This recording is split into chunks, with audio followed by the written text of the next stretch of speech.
Ir sācies novembris, priekšpēdējais mēnesis šajā gadā.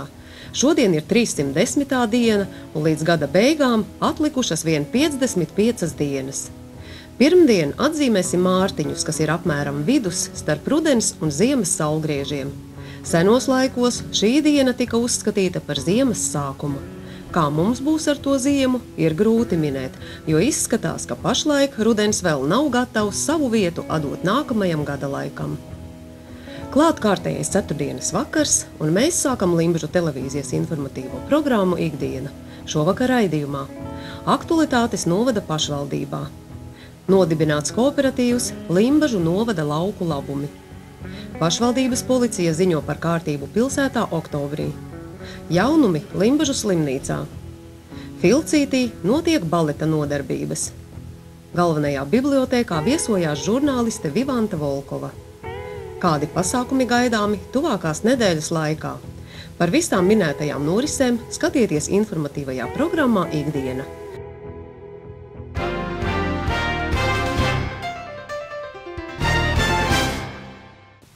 Palēnam tuvojas gada nogale, tāpēc novada pašvaldībai ir darba pilnas rokas. Pašlaik aktuālas ir vairākas lietas, un viena no tām ir jaunās bibliotēkas ēka, kur būvnieki ir uzsākuši gan iekšējo, gan ārējo renovāciju.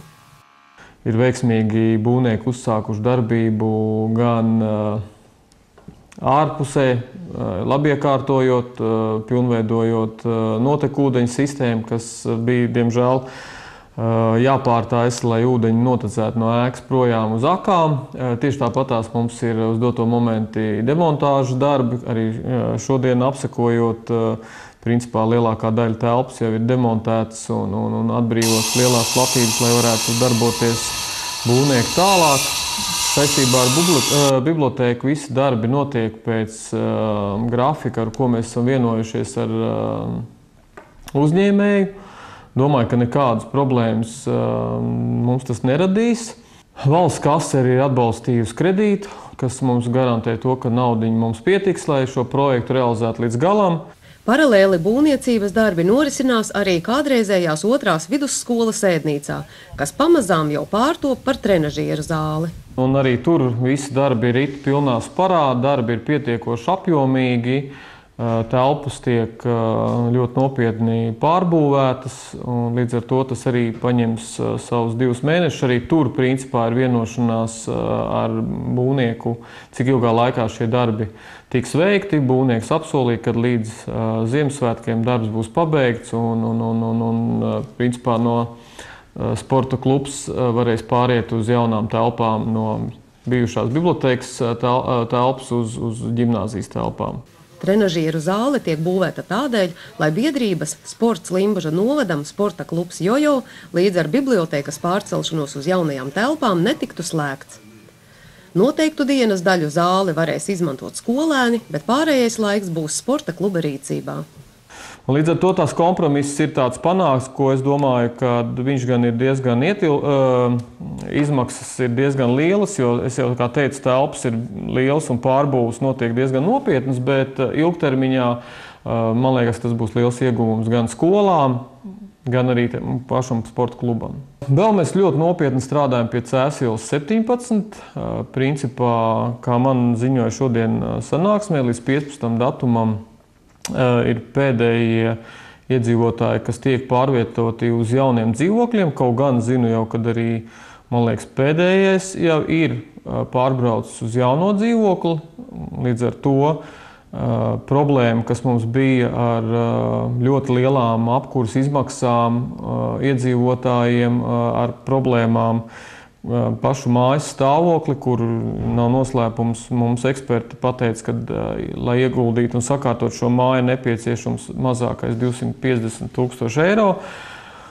Esam atraduši risinājumu, iegādājušies šos dzīvokļus, sakārtojuši vairākus esošos dzīvokļus, kuriem visu laiku pietrūka nauda remontiem. Tos esam sakārtojuši un iedzīvotājus esam pārvietojuši uz šiem dzīvokļiem, un līdz ar to man liekas, mēs esam atvieglojuši arī viņiem šīs izmaksas, jo viņas būs daudz adekvātākas pakalpojumam, ko viņi tagad saņems. Lai ēka Cēsu ielā 17 nekļūtu par vēl vienu graustu pilsētā, Pašvaldība ir radusi divus risinājumus. Viens risinājums ir šo ēku nojaukt, un otrs risinājums ir atrast varbūt viņai kaut kādu citu pielietojumu, kas nav kā dzīvojamās telpas, jā, bet varbūt tās kaut kādam uzņēmējam ir iespēja tur kaut ko darboties, jā, tai pašā laikā paralēli šo ēku sakārtojot. Jā. Un tie ir tie divi tādi jautājumi, pie kā mēs nopietni gribam saprast līdz jaunā budžeta sastādīšanai. Vēl, protams, ļoti liels darbs tiek darīts tagad pie Pociem bērndārza celtniecības. Tieši tāpat tās celtnieki, gaidot salu, cenšas izdarīt tagad visus ārdarbus, jo tad, kad sāksies, teiksim, apkure jau, lai varētu darboties iekšpusē, tieši tāpat tās ir vienošanās ar viņiem un pagaidām iet pēc grafika pārsvarā. Ir dažas nianses, ko, protams, darot darbus parādās, bet principā tas neaizkavējas nodot šo projektu līdz jaunam gadam. Tā kā domāju, ka Pociem iedzīvotājiem bērndārs tiks atvērts līdz jaunam gadam, kur arī jaunās telpās varēsim izvietot mazos bērnus. Turpinās arī jautājumu risināšana saistībā ar ēku Jūras ielā 27. Kā lielākā daļa zina, pašvaldība iegādājās Jūras ielā 27 ēku, un uz doto momentu mums ir izsludināts iepirkums par mākslas skolas projektēšanu. Ir tātad salikta specifikācija, ko mēs tur gribam redzēt, un pēc iepirkuma domājams, ka šo ēku izprojektēs tā, ka viņā varēs atrasties divas iestādes. Principā tā būs mākslas skola, un pirmā stāvā arī būs bērnu konsultatīvais centrs, jo uzskatām, ka arī bērnu konsultatīvam centram ir jābūt iespējai attīstīties un arī sniegt iedzīvotājiem vēl papildus piedāvājumu, ko viņi varēs kvalitatīvi tur saņemt. Tā kā noslēdzot šo projektu, principā ēkā būs divas iestādes mākslas skola, pirmais un otrais stāvs, un pirmā stāvā vēl būs arī bērnu konsultatīvais centrs. Tāpat turpinās aktīvs darbs arī pie tranzīta ielas izbūves Limbažos un pie veco ļaužu pansionāta Cerība jaunā korpusa būvniecības projekta izstrādes.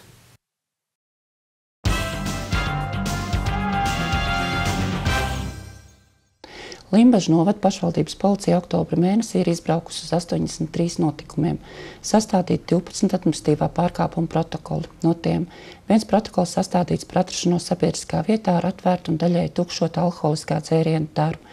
5 protokoli sastādīti par īpašumu teritoriju nekopšanu, sastādīti 2 administratīvā pārkāpuma protokola paziņojumi, kā arī 6 autovadītāji brīdināti par automašīnu novietošanu stāvēšanu neatļautās vietās.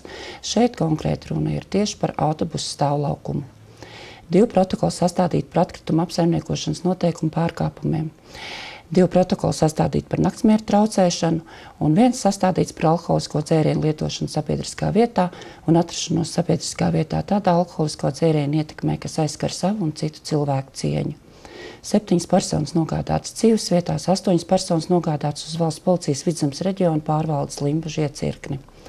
Pašvaldības policija oktobra mēnesī saņēmusi un izskatījusi 8 iesniegumus, uzsāktas 23 administratīvā pārkāpuma lietvedības, sastādīti 17 apskates protokoli par teritoriju nekopšanu. Pašvaldības policija atgādina, ka 11. un 18. novembrī ir paceļami Latvijas valsts karogi. Kā katru gadu 11. novembrī atzīmējot Lāčplēšu dienu, notiks lāpu gājiens. No 18. tiks ierobežot satiksme pilsētā, slēdzot ielas no Jūras ielas kapiem līdz Limbažu luterāņu baznīcai. Visiem vēlam priecīgus valsts svētkus!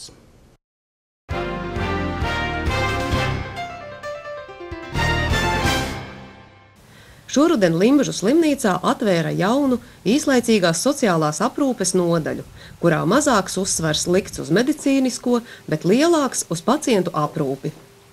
Šajā nodaļā uzturās pacienti, kurš savu vecumu dēļ vai funkcionālo iespēju ierobežojumu dēļ vai arī slimības rezultātā nespēja sev pilnvērtīgi aprūpēt, ir nepieciešama diennakts uzraudzība un palīdzība arī ikdienas aktivitāšu veikšanā. Un tā kā šādu pacientu bija arvien vairāk mūsu slimnīcā un pēc dažādām smagām slimībām bieži bija tā, kad ģimene bija nesaprašanā, ko tālāk darīt, kā tālāk rīkoties. Nevienmēr arī ilglaicīgās sociālās aprūpes iestādes ir ar iespējām uzņemt šos klientus uzreiz pēc stacionāra. Tāpēc mēs izdomājām, ka tieši šāda īslaicīgās sociālās aprūpes nodaļa būtu nepieciešama mūsu iedzīvotājiem. Nodaļā uzturas arī pacienti, kuri pārvesti no Vidzemes slimnīcas, kur beigusies akūtā ārstēšana, bet ģimene vēl nav sagatavojusies to pārvest mājās. Kamēr pacients atrodas nodaļā, viņa piederīgie tiek speciāli apmācīti, lai atgriežoties dzīvesvietā paši varētu slimniekam nodrošināt ikdienas aprūpi. Šis uzturēšanās laiks īslaicīgās sociālās aprūpes nodaļā ir līdz 90 dienām, tie ir 3 mēneši. Šajā laikā parasti jau arī ģimene, vai tas ir arī sociālais dienests, vai kas apjauš jau to, kāds ir tas tālākais ceļš, kur šis cilvēks nonāks. Vai tās būs atpakaļ mājas, vai tā būs kaut kāda ilglaicīgā sociālās aprūpes iestāde. Lai iestātos nodaļā, pacientam ir nepieciešams nosūtījums no ģimenes ārsta vai cita speciālista, jo visbiežāk šādiem pacientiem ir kāda nopietna hroniska saslimšana, un tiem ir nepieciešami medikamenti. Tas viss ir jānorāda nosūtījumā, lai nodaļā zinātu, kas un kā ir jālieto, kā arī ir jābūt rekomendācijai tālākajai aprūpei. Tāpat šiem te pacientiem nepieciešams līdz arī savus higienas preces un arī nepieciešams, ja pacients pats nav spējīgs parakstīt, tad arī piederīgais paraksta līgumiņu par pakalpojumu saņemšanu. Pakalpojuma maksa ir 15 eiro dienā, un šajā pakalpojumā ietilpst diennakts uzraudzība.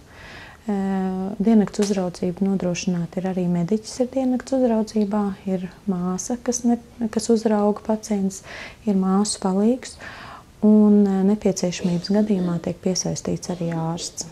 Intensīvākas ārstēšanas gadījumā ir iespēja pacientu pārvietot arī uz dienas stacionāru vai Vidzemes slimnīcu. Protams, pacienti uzturoties šajā īslaicīgās sociālās aprūpes nodaļā var saņemt arī veselības aprūpes pakalpojumus, ko nodrošina Limbažas slimnīca. Tādā gadījumā vai ģimenes ārsts ir uzrakstījis nosūtījumu, vai arī piederīgais ir pieteicis pacientu šim pakalpojumam un informē aprūpes nodaļas personālu, un aprūpes nodaļas personāls, protams, nodrošina šī pacienta nogādāšanu attiecīgajā pakalpojuma saņemšanas vietā, vai tas ir kāds diagnostiskais izmeklējums vai speciālists.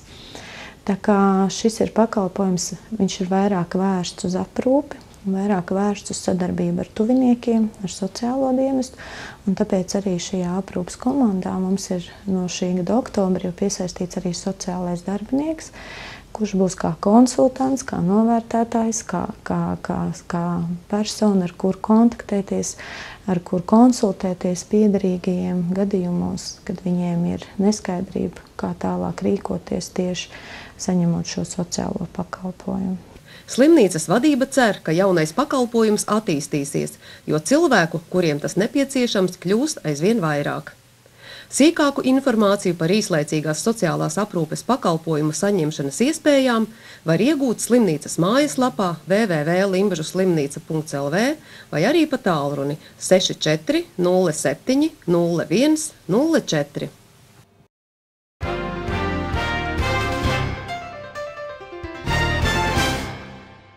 Pagājušo piektdienu Limbažu novada pašvaldības ēkas mazajā zālē notika Limbažu novada mājražotāju kooperatīva dibināšanas sanāksme.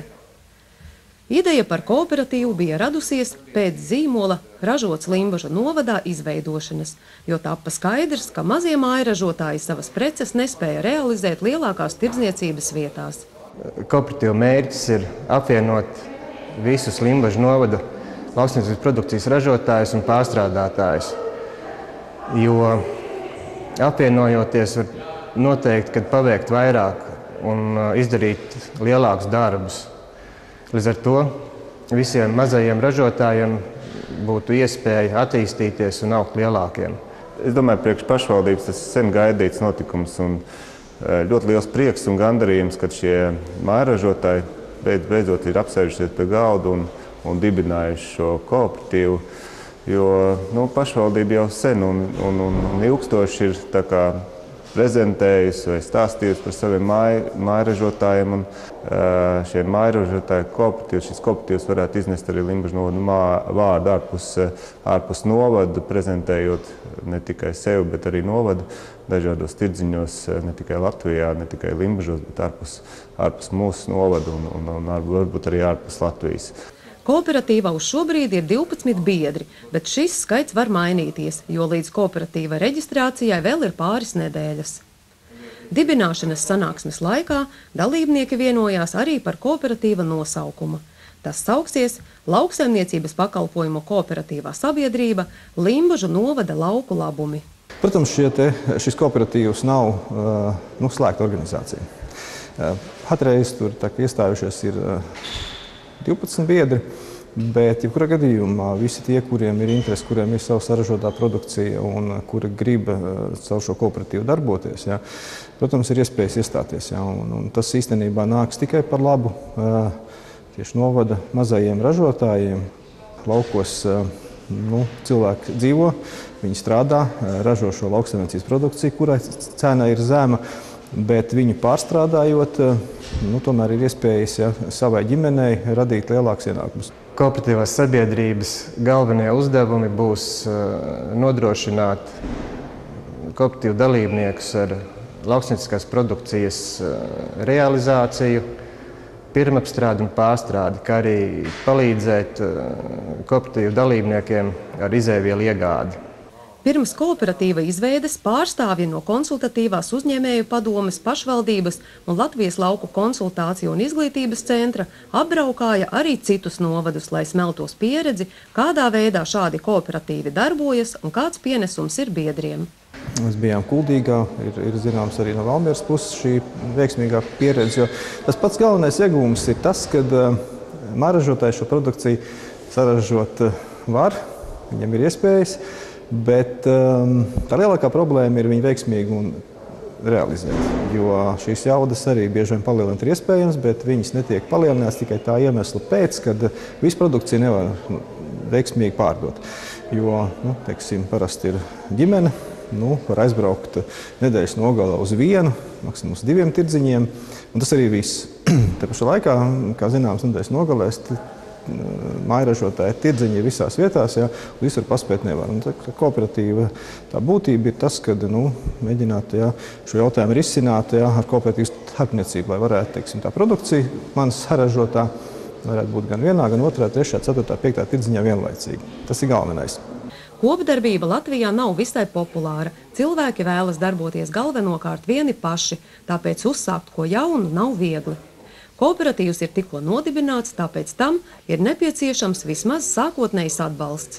Mums arī komitejā vai domas sēdē bija diskusija par šo kooperatīvu rašanos un veidošanos, un deputāti principā ir priecīgi un atbalsta šādu ideju. Un ir gatavi meklēt atbalsta veidu vai instrumentu, kādā veidā mēs varētu šim jaunajam kooperatīvam dot tādu sapratni, drošības sajūtu, ka pašvaldība ir gatava nākt pretī, meklējot dažādas atbalsta instrumentus šī kooperatīva tādai attīstībai. Jo pats par sevi kooperatīva šobrīd ir pilnīgi no jauna. Tad vadītāja atalgojums, telpas jautājums,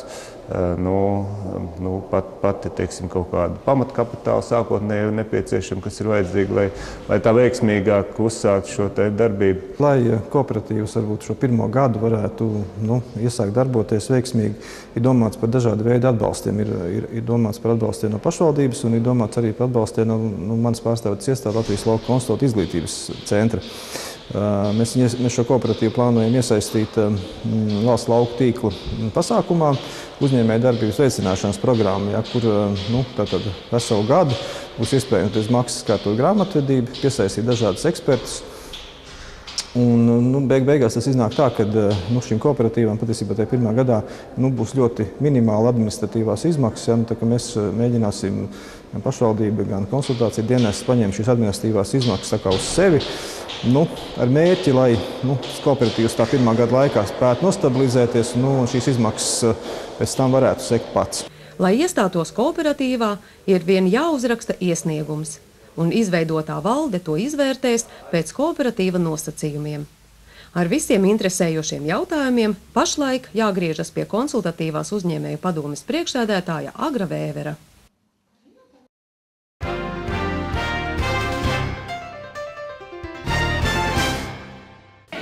Apmēram pirms mēneša Sabiedrisko aktivitāšu centrā Pilcītis aizsākās baleta nodarbības bērniem, ko vada pasniedzēja Liesma Ērgle. Viņa jau 5. gadu vada baleta studiju Valmierā, un pēc Limbažu bērnu vecāku lūguma šāda studija tika izveidota arī šeit. Bērni šeit ir dažāda vecuma un, protams, ar dažādu sagatavotības pakāpi.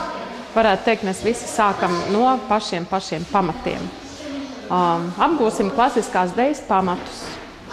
Klasiskā deja ir tā, kas ir pašos pamatos visām dejām. Klasiskā deja ir nepieciešama gan tautisko deju dejotājiem, gan mākslas vingrotājiem, gan daļslidotājiem, gan sporta deju dejotājiem.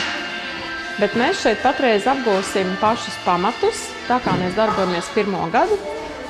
Tad, protams, mūsu sasniegumi būs vērtējami pavasara pusē, kad vecāki otrais skatīsies atklāto nodarbību, un viņi varēs arī paši savus bērnus vislabāk novērtēt, ko viņi ir ieguvuši šajā laikā. Nodarbībās bērniem tiek izkopta stāja, koordinācija, telpas izpratne un klasiskās dejas pamati. Limbažnieki ir ļoti aktīvi, un nodarbības pašlaik apmeklē vairāk nekā 20 dalībnieki. Vecuma ierobežojums šobrīd nav. Jaunākie bērni, kā saka, ir tik veci, kad viņi var šķirties no mammas uz pusotru stundu, un viņi neraud un ir gatavi kaut ko darīt. Un vecākie bērni ir kaut kur apmēram, man liekas, ap 9–10 gadiem. Protams, viņi ātrāk uztver šīs kustības, bet apzināt savu ķermeni viņi līdz šim tādā veidā nav mācījušies. Tā kā dažbrīd vecākie palīdz jaunākiem, īpaši, kad mēs strādājam laukumā, kaut vai jūs tur pabīdot nedaudz vai pavirzot.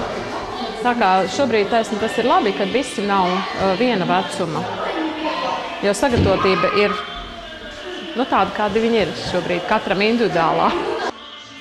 Nodarbības notiek sestdienās 10:00 no rīta, un tiem, kas vēlas, vēl ir iespēja grupai pievienoties.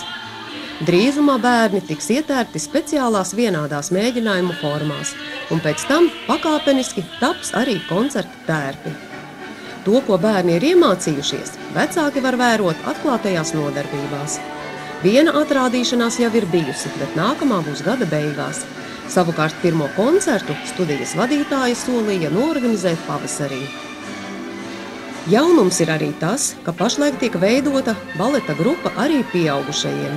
Kā saka, es esmu atvērta arī strādāt ar pieaugušiem, jo, cik zinu, ārvalstīs tā ir ļoti populāra lieta, ka pieaugušie savu brīvo laiku pavada ar to, kas aizpilda ar to, kas viņiem patīk. Pārsvarā tie cilvēki, kas kādreiz ir dejojuši kādas dejas, vai tās ir tautiskās vai sporta dejas, bet ir arī tā, ka cilvēks vienkārši grib izkustēties aerobiku viņam tā kā par smagu, un klasiskā deja noder jebkurā vecumā. Tā kā, visnotaļ apsveicina, ja šeit noorganizēsies arī pieaugušo grupu. Ja būs pieteikušies vismaz 10 interesentu, tad darboties sāks arī pieaugušo grupa. Nodarbības notiks sestdienās no 11:30 līdz 13:00. Ja vēlaties sevi pilnveidot, tad būsiet laipni gaidīti. Vēl no jaunumiem, kas mums šobrīd novembrī plānojās, mums būs katru otro trešdienu reiki aplis, kuru vadīs reiki meisteres. Un tad tā ir atkal savukārt iespēja sevi pilnveidot garīgi un vairāk vairot sevi pozitīvo gaismu un šo te enerģijas apmaiņu un iegūt, spēcināt pašam, bagātināt sevi tieši tajā enerģētiskajā ziņā. 9. novembrī būs veselības skolas ietvaros, būs seminārs imunitāte. Tas ir tas svarīgais, kas ir šobrīd. Lektors skaidros, kas ir būtisks priekš savas imunitātes, lai to veidotu, stiprinātu, lai prastu aizsargāties pret vīrusiem. Jaunums ir arī tas, ka Pilcītī ir izveidojies tiešo pircēju pulciņš, kur trešdienās pēc pasūtījuma no zemniekiem tiks piegādātas bioloģiskās preces. Bet savukārt, ja šobrīd skatās varbūt kāds ražotājs, kurš vēlas arī savu dabīgo preci ekoloģisko piedāvāt, tad arī joprojām ir tas process, kad tiek aicināti gan ražotāji, gan arī tiešās pirkšanas pulciņa dalībnieki šajā procesā iesaistīties. Un šobrīd tas ir plānots, ka notiek trešdienās šī preču piegāde un preču izņemšana, bet par konkrētiem datumiem tad noteikti tiks ziņots precīzāk austeklītī mūsu mājaslapā, tā kā sekojiet informācijai. Izmaiņas ir Belojar muguras veselības vingrošanā. Nodarbības no trešdienas tiek pārceltas uz sestdienu, 14. Mēneša beigās sekojiet informācijai, vēl plānojās semināri arī, bet par to tad mēs arī dosim ziņu precīzāk. Laipni gaidīti Pilcītī.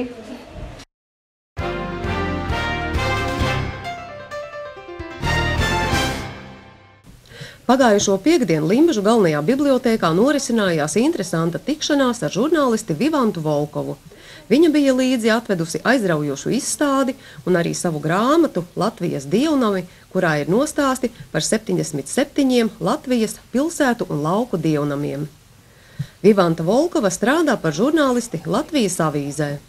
Tad, kad izdodas, kad mani uzaicina, tad es arī lauku avīzē gatavoju kādu izdevumu. Ir bijušas tematiskās avīzes, mums bija ļoti jauka sadarbība ar redaktoru Ilmāru Biruli, un tā tapa gan par mājokļu iekārtošanu.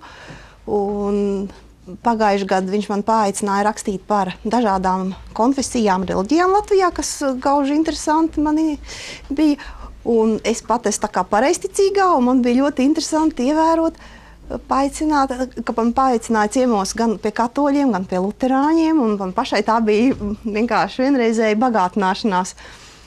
Un savukārt kolēģim Ilmāram Birulim bija tāda iecere, viņš jau bija sācis apbraukāt lauku baznīciņas, viņš tās gribēja godā celt, jo mēs tik maz par tām zinām, jā. Un bija jau apstiprināts projekts, ka vajadzētu šogad izdot lauka avīzē, izdevniecībā lauka avīzes grāmatu par Latvijas dievnamiem. Pēc žurnālista Ilmāra Biruļa aiziešanas Viņsaulē aizvadītajā gadā Vivanta pārņēma un turpināja viņa aizsākto darbu pie baznīcu izzināšanas. Viņa pati dažkārt iesaistās baznīcu aktivitātēs, tāpēc šī tēma ir sirdī tuva. Rakstot grāmatu, man, tā kā es esmu jau 15 vai 20 gadus žurnālistikā, tad doma bija, ka nevis pievērsties tik akadēmiski savs, un tāpēc es nepretendēju uz kādu zinātniskumu, un esmu gauži pateicīga, protams, izdevniecībā Neputns, kas ir izdevusi sakrālais mantojums dažādos Latvijas rajonos, un vēl top grāmatas, tās ir ļoti interesants, bet varbūt tādam cilvēkam no malas pagrūti varbūt lasīt tā zinātniska terminoloģija, un gribējās varbūt arī atspoguļot tādas leģendas, kas saistās ar baznīcām, ar viņu vēsturi, kas tautas mutē staigā no mutes mutē, jā. Grāmatas autori ļoti aizkustina tie cilvēki, kuri ir gatavi no drupām uzsliet baznīcu no jauna. Lai saglabātu mūsu tautas sakrālo kultūras mantojumu, Vivanta iesaka katram ik pa reizei iegriezties vismaz savā tuvākajā baznīcā, nevien lai rastu sirdsmieru, bet arī, lai kaut mazumiņu noziedotu tai. Mums bija doma apskatīt dažādu konfesiju baznīcu, tāpat kā rakstot par reliģijām dažādām, tad nolēmām arī tai grāmatā atspoguļot nevis tikai luterāņu vai katoļu, bet arī pareizticīgo vecticībnieku, un mums ir arī sinagoga, kas ir, sinagogas tagad Latvijai tikai 2, Daugavpilī un Rīgā, bet arī tas ir gaužām interesanti. Interesanti bija uzzināt arī, ka baznīcās ir pārtapušas pavisam citas nozīmes ēkas, kā piemēram Zemgales stacija. Zemgales stacija, tur, kur kādreiz cilvēki gāja uz peronu, tur tagad ir altārs, jo tā ir austrumu pusi. Viss tātad iekārtojums arī baznīcā ir sakrāli, ļoti arī simboliski svarīgs. Un lūk, un te kupols, kur kādreiz izrādās 20. gados plīvoja Latvijas sarkanbalts-sarkanais karoks, tad tur tagad ir krusts. Un tāds baznīca, kur ir gaužām tādu negaidītu, varētu teikt, likteņu pavērsienu, bijuši ļoti daudz. 22 interesantākajām un leģendārākajām baznīcām Vivante ir izveidojusi tādu kā mini apskatu ar īsiem aprakstiem, kas vērojami bibliotēkā izvietotajā fotogrāfiju izstādē. Visu par izstādē un grāmatā ietverto ir grūti izstāstīt, tāpēc katram ir iespēja doties uz bibliotēku un to visu apskatīt pašiem. Jāpiebilst, ka grāmatā ir ietvertas arī Limbažu luterāņu un pareizticīgo baznīcas. Kopumā grāmatu var pielīdzināt labam ceļvedim pa Latvijas dievnamiem. Turklāt zem katra apraksta ir atrodama arī informācija par dievkalpojumu laikiem ar adresi un tālruņu numuriem. Tikšanās ar Vivantu Volkovu notika Limbažu galvenās bibliotēkas pasākumu ciklā Mūsu viesis.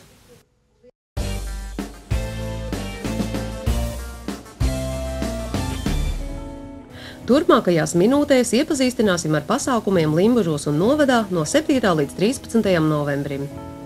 Piektdien 7. novembrī 16:30 Pociema bibliotēkā Radošā darbnīca gatavojamies svētkiem. Sestdien 8. novembrī 15:00 Skultes kultūras integrācijas centrā Kultūras un tautas mākslas centra Ritums, teātra studijas Haritas izrāde Mēs tā nedarām, ieeja 2 eiro. 17:00 Limbažu kultūras namā maestro Raimonds Pauls ar kora dziesmu koncertu Mana tēvu zeme. Koncertā dziedās Ķekavas novada vīru koris Ķekava, Rīgas valsts 2. ģimnāzijas jauktais koris, Kultūras un atpūtas centra Imanta vīru koris absolventi, Latvijas Universitātes fizikas un matemātikas fakultātes jauktais koris Aura un solisti. 18:00 Viļķenes kultūras namā Viļķenes amatieru teātra izrāde Ak, šī jaukā lauku dzīve. Svētdien 9. novembrī 9:00 Sabiedriskajā centrā Lādes Vītoli radošo darbu seminārs Svētku prieks, Ziemassvētku tēma, vada Anda Skrupska, dalības maksa 15 eiro, cenā iekļauti nodarbību materiāli. Pieteikties pa tālruni 20 28 10 10. 15:00 Limbažu luterāņu baznīcā notiks garīgās mūzikas koncerts, kurā piedalīsies visu svēto Rīgas pareizticīgo baznīcas koris. Ieeja par ziedojumiem. Otrdien 11. novembrī 16:00 Limbažos, godinot Latvijas brīvības cīņās kritušos, visi aicināti ar līdzpaņemtām svecēm iedegt Latviju spēka zīmes. Māras zīmi Baumaņu Kārļu laukumā pie Ozola, saules zīmi pie Limbažu Strūklakas, zvaigznes zīmi Vienības parkā un akas zīmi pie Limbažu sākuma skolas. 18:00 Latvijas Lāčplēša ordeņa kavalieru atdusas vietās noliksim ziedus, un 18:30 dosimies lāpu gājienā no Limbažu jūras ielas kapiem līdz Luterāņu baznīcas dārzam, kur notiks svētbrīdis pie brīvības cīņās kritušo pieminekļa. Pēc tam koncerts baznīcā. Ceturtdien 13. novembrī 19:00 Limbažu kultūras namā pilnmetrāžas dokumentālā filma 4. māja republika. Režisore Andra Cilinska, Jāņa Dombura scenārijs. Biļetes iegādājamas Limbažu kultūras nama kasē, cena 2 eiro.